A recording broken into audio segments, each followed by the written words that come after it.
जी, मैं सूफ़ी संत सेवा समिति का अध्यक्ष हूँ। मोहम्मद अब्दुल वहीद चिश्ती मेरा नाम है। मैं शहर लखनऊ ही का रहने वाला हूँ। लिहाजा आज जो प्रोग्राम चल रहे हैं, कार्यक्रम चल रहे हैं नवरात्र के मौके पर, नवरात्र, दिवाली, दशहरा, इस मौके पर मैं अपनी सूफ़ी संत सेवा समिति की तरफ से अपने हिंदू समाज, मुस्लिम समाज और सारे समाज के जितने भी लोग रहते हैं सबको मैं संदेश देना चाहता हूँ कि आपस में भाईचारा कायम और दायम करिए।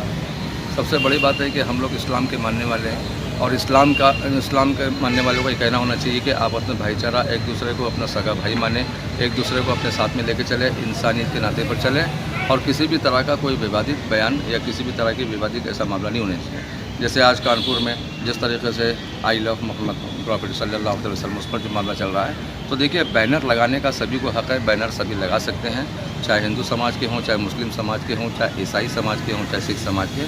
लेकिन बैनर पे, जो भी बैनर पे अगर आप लिखते हैं अपने धर्म गुरुओं के नाम को, तो उनका सम्मान करना सबका फ़र्ज़ बनता है। आज मुस्लिम समाज के लोगों ने लगाया और हमारे पैगम्बर का नाम, तो उस बैनर का सम्मान करना सभी का हक़ बनता है। अब अगर हिंदू समाज के लोग रामचंद्र जी का नाम लिख के बैनर पर लगाते हैं तो उसका भी सम्मान करना सबका कर्तव्य है। ऐसा नहीं कि खाली आप अपने धर्म के मानने वालों को मनवा लें, दूसरे के धर्म वालों की बातों को न मानें।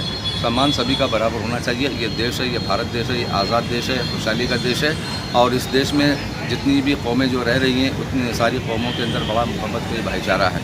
और इसी मौके पर मैं ये भी कहना चाहूँगा कि जिस तरीके से आज हमारे मदरसों को सिग्नल मिला, 30 मदरसे हमारे जो बन चल रहे थे शहर बस्ती से लेकर और भी जगहों पर, तो 30 मदरसों को जो न्यायालय से जो फ़ैसला आया वो बड़ा अच्छा, उसका स्वागत करते हैं, उसका खुशामदीद करते हैं कि फ़ैसला बड़ा अच्छा आया और फिर से वो हमारे मदरसे चालू हो गए।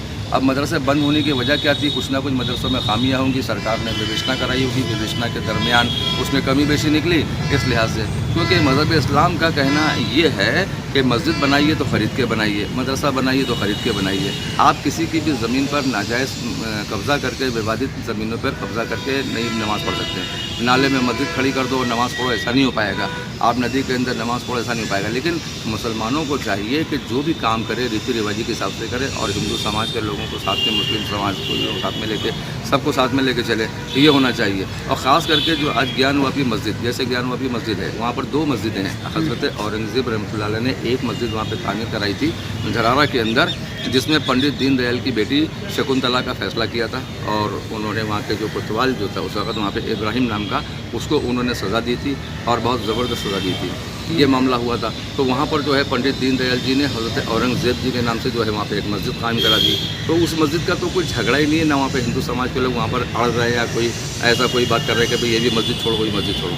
लिहाजा अब जैसे हम रंजन ज्ञानवापी में आते हैं, तो ज्ञानवापी वाली मस्जिद में भी वहाँ पर भी जो है ना आपस में बैठ के तालमेल करना चाहिए, उस मसले को भी हल करना चाहिए, क्योंकि वो भी मसला जो है आगे चल के हम बहुत बड़ा विवादित बन जाएगा और हमारी नस्लों को झेलना पड़ेगा और हमारी नस्लें जो हैं इस मसले को पूरा हल नहीं कर पाएंगी। तो आज चाहिए कि दोनों तरफ के लोग जो हैं पढ़े लिखे लोगों को बैठ कर उस मसले को हल करें कि नीचे मंदिर है, ऊपर नीचे मंदिर था या ऊपर मस्जिद है, या ऊपर मस्जिद थी नीचे मंदिर है, तो इस मसले को भी हल करना चाहिए बैठ के। और इसके अलावा ऐसे बहुत सारे उत्तर प्रदेश में मसले हैं, उन सब मसलों को हल करना चाहिए। आज हमारी वर्तमान सरकार के जो मुख्यमंत्री हैं वज़ीर आला योगी जी, जिस तरीके से वो लेके काम चल रहे हैं, तो उनके काम को आप लोग समझिए, देखिए क्या है, किस तरीके से देश के प्रधानमंत्री आज जिस तरीके से लेके चल रहे हैं, सबको साथ में लेके चल रहे हैं, सबका साथ सबका विकास कह रहे हैं, तो उसमें सबका साथ सबका विकास हकीकत में होना भी चाहिए, सबको न्याय मिलना भी चाहिए। ऐसा ना हो कि एक तरफ न्याय मिले दूसरी तरफ न्याय ना हो।